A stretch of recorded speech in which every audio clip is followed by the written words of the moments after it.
And now it's time to apply some sexy effects on our footage. And I'm doing this in Premiere, but the principles are so simple that you can most definitely do this in Resolve and in Final Cut and probably in other softwares as well. These effects are a combination of, well, normal effects and blending modes. Okay, let's start. So, and by the way, the first thing that I want to mention is that in Premiere you have two kinds of effects. For example, the unsharp mask and the sharpen mask. They do, well, basically the same thing, though the unsharp mask is a bit more powerful, but anyway, they do the same thing. But the sharpen mask has this icon on the end of the effect item on the list. And this icon means graphically accelerated effects. So these effects with this icon in Premiere work much faster than these without. So these effects that I'm going to do, I'll try to aim to only use effects with the graphical accelerated icon with them, because then it's much faster to render them out. Okay, so let's start with this. This is like a basic, very neutral grade. And let me show you what I have added, what kind of effects I have added on top of it. The first thing is that I have added this kind of like a vignette, this mask, that outside of the mask, when I turn this effect on and off, you can see it makes the outside of the mask darker.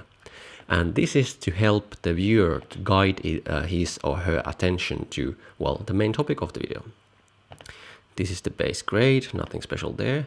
And then here is another example. This is a sharpened effect done with the Lumetri effect, and this is accelerated, by the way. And I have it on a mask following her eye.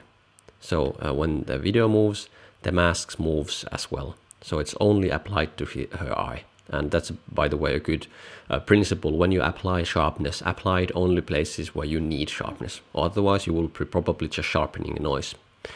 Anyway, then let's see what's here. Okay, nothing special there. And then let's talk about something else. In this footage, I have applied an unsharp mask to an adjustment layer. And unsharp mask is an effect that is, by the way, not accelerated. This is a very slow effect.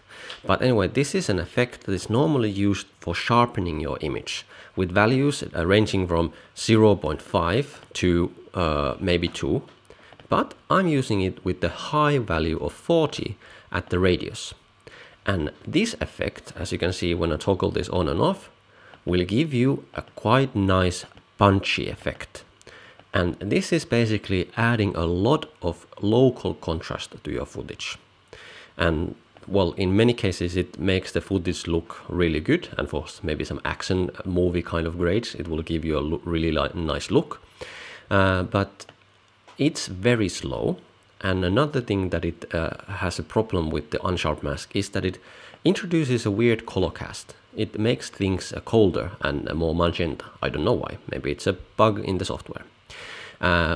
There's, by the way, one thing that you can do with the unsharp mask is to use a different blending mode. For example, using the lighten blending mode, and then the effect will only apply to parts that are lighter than the original footage.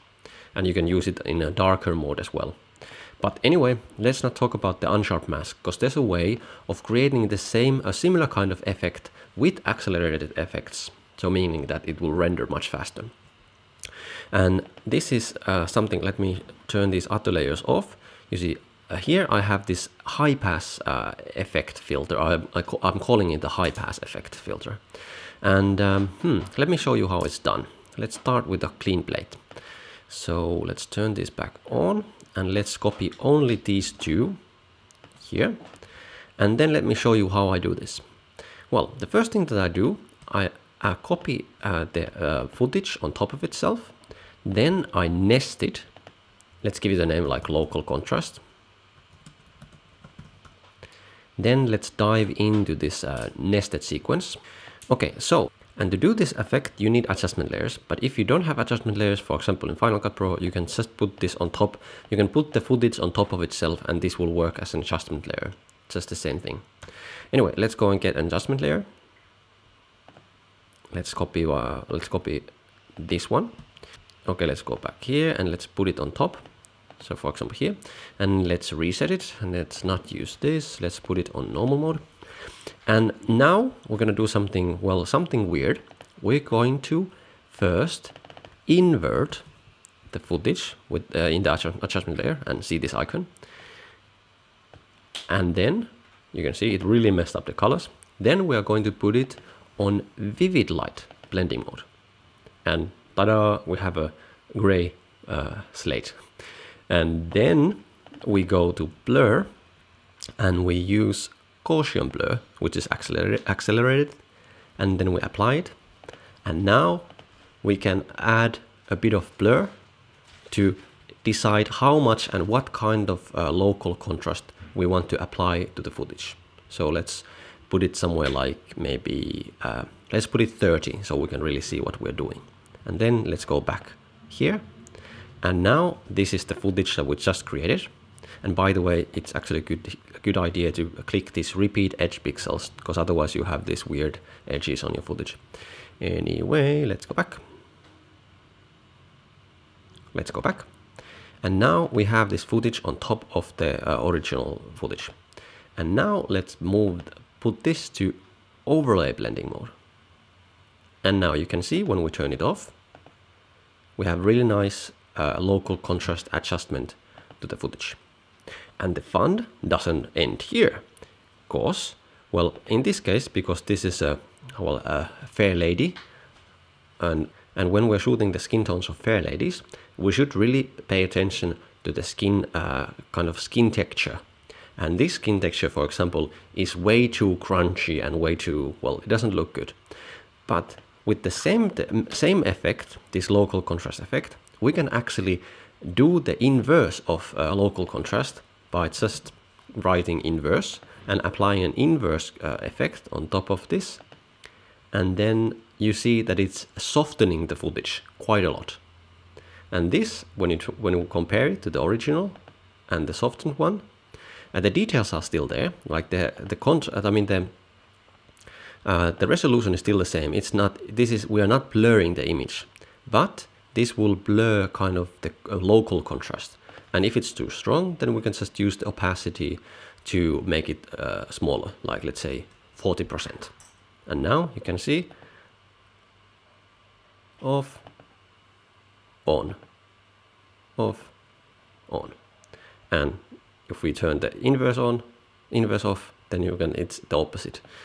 So yes, this is a fun technique to add or remove local contrast. And if you're using it to remove local contrast, then you should apply a mask to only do the areas where you want to remove the local contrast.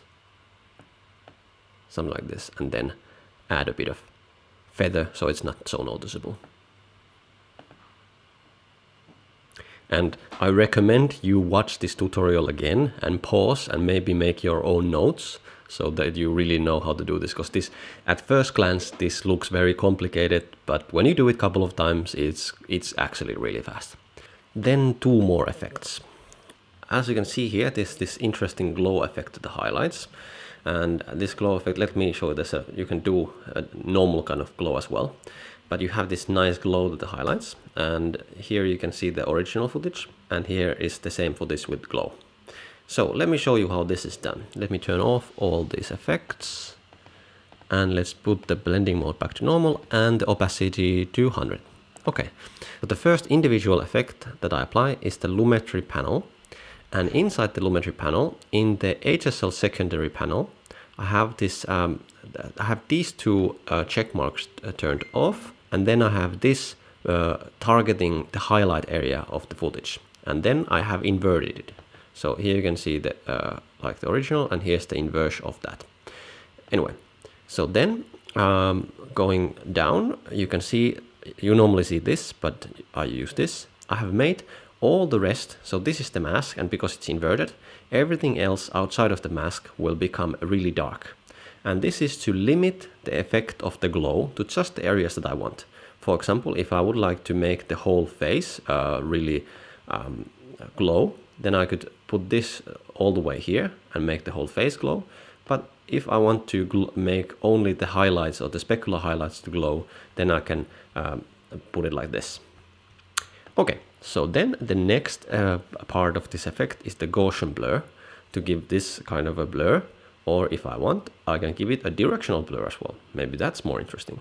Or maybe a combination of both. I don't know. You decide. Then the last part of this is just a simple curves to make the transition from white to black more smooth. I just played around with these settings to try to get this edge as unnoticeable as possible. So doing like something like this, it ended up looking quite nice. And then the trick is to change the blending mode to screen. And now using the opacity, I can choose how strong, or I can use choose the intensity of the glow effect. So let's put it, for example, at 60 or maybe 70, as it was before. And by the way, in the glow, in the Gaussian blur and the directional blur, I have about 150 and 280 as the radius, and this is full HD footage. So that's how you can create a glow effect. And then the last effect, and this is very common, and I guess this is just boring normal stuff. But here you can see the footage without anything, the original footage. And then we are going to apply this layer. You can see this layer on top of the footage. And this is film grain. And we have it on overlay blending mode. So let's turn it off. And here you can, so here you can see the original footage without the grain. By the way, let's put this on full screen, you see better. So here's the original footage. Here's the same footage, a bit of grain. You can see it on the nose really much.